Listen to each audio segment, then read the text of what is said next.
নমস্কার বন্ধুরা, GK3SNC চ্যানেলের তরফ থেকে জানাই স্বাগতম। বন্ধুরা, আশা করি ঈশ্বরের কৃপায় সবাই ভালো আছেন। আজ বলবো জীবন বদলে দেওয়ার মতো মোটিভেশনাল বাংলা গল্প।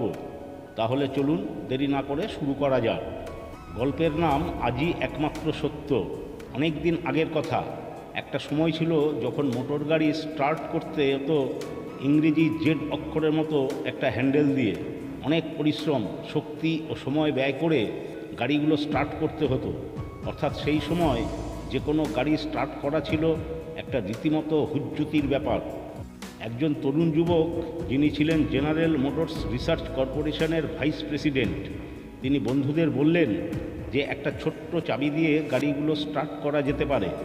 কিন্তু বন্ধুরা হেসে উড়িয়ে দিলেন তার কথাটি, এবং যারা শুনলেন সকলেই বললেন যে অসম্ভব কল্পনা তার।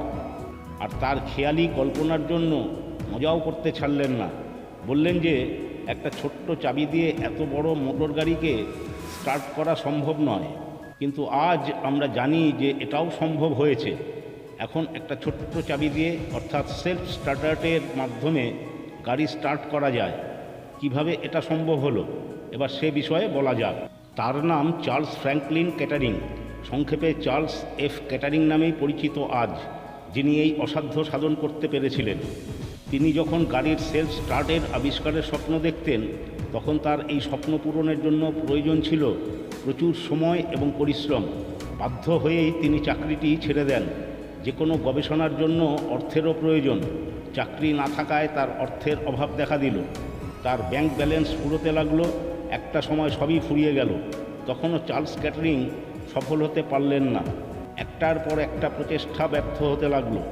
গবেষণা চালিয়ে যাবার জন্য আরও পয়সার প্রয়োজন হতে লাগলো। হতাশ হয়ে কাজ বন্ধ করে দেবেন নাকি কাজ চালিয়ে যাবেন, তিনি জমি জমা, গয়না ইত্যাদি বিক্রি করতে লাগলেন। একটা সময় সেসবও ফুরিয়ে গেল। শেষ সম্বল রইল পৈতৃক সম্পত্তি, চাষের ক্ষেত আর বসত বাড়িটি। পৈতৃক সম্পত্তি আর ফিরে পাওয়া যায় না, তাই তিনি বসত বাড়িটি বিক্রি করে দিলেন আর ক্ষেতের এক ধারে কুঁড়ে ঘর বানিয়ে স্ত্রী সন্তানকে নিয়ে বাস করতে লাগলেন। গভীর গবেষণায় তিনি এতই নিমগ্ন যে আত্মীয় বন্ধুদের থেকে বিচ্ছিন্ন হতে লাগলেন। তার উপর বন্ধু, আত্মীয় সকলেই তার স্ত্রীকে বললেন যে তিনি কেন এত পাগলামি মেনে নিচ্ছেন, সন্তানদের ভবিষ্যৎ নেই। কিন্তু তার স্ত্রী বললেন যে তারা তো কষ্ট করছেনই, কিন্তু ক্যাটারিং সাহেব নিজে যে এত পরিশ্রম করছেন, নিজের শরীরের দিকে তাকানোর পর্যন্ত অবসর নেই, এটাই তাকে বেশি চিন্তায় রাখছে। অর্থাৎ তার স্ত্রীর স্বামীর কাজকে, তার অধ্যাবসায়কে সমর্থনই করছেন। এত কিছু সত্ত্বেও চার্লস ক্যাটারিং কিন্তু বিশ্বাসে অটল ছিলেন যে তিনি একদিন সফল হবেন। দীর্ঘ কয়েক বছর পর অবশেষে তার স্বপ্ন সফল হলো। তিনি যেদিন সেলফ স্টার্টারের প্রদর্শন করেন, সেদিন সকলেই অবাক। সমস্ত মোটর শিল্পের লোকেরা তার টেকনিক কিনে নিতে লাগলেন, আর দেখতে দেখতে তিনি অনেক অর্থের মালিক হয়ে উঠলেন। বিশ্বের বিখ্যাত সব পত্রপত্রিকা তাকে ঘিরে ধরে তার সাফল্যের কারণ জানতে চাইল। অনেক অনেক বাধার পরেও নিজের লক্ষ্য পূরণ করেই ছাড়লেন। আপনার এত ধৈর্যের উৎস কী? এর উত্তর দেওয়ার জন্য ক্যাটারিং সাংবাদিককে তার সেই কুঁড়ে ঘরে নিয়ে গেলেন, আর ঘরের সমস্ত জিনিসের মাঝে থেকে একটা ছোট্ট পাথর বের করে দেখালেন আর বললেন, এটাই আমার সাফল্যের উৎস।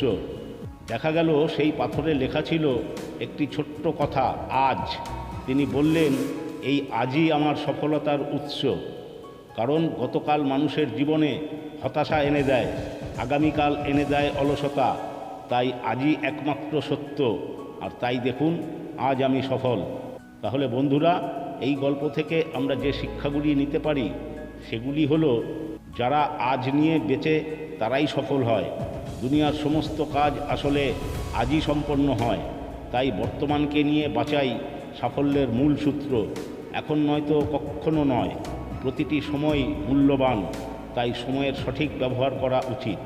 আজ এ পর্যন্তই। এই ধরনের ভিডিও পেতে চ্যানেলের সঙ্গে থাকুন।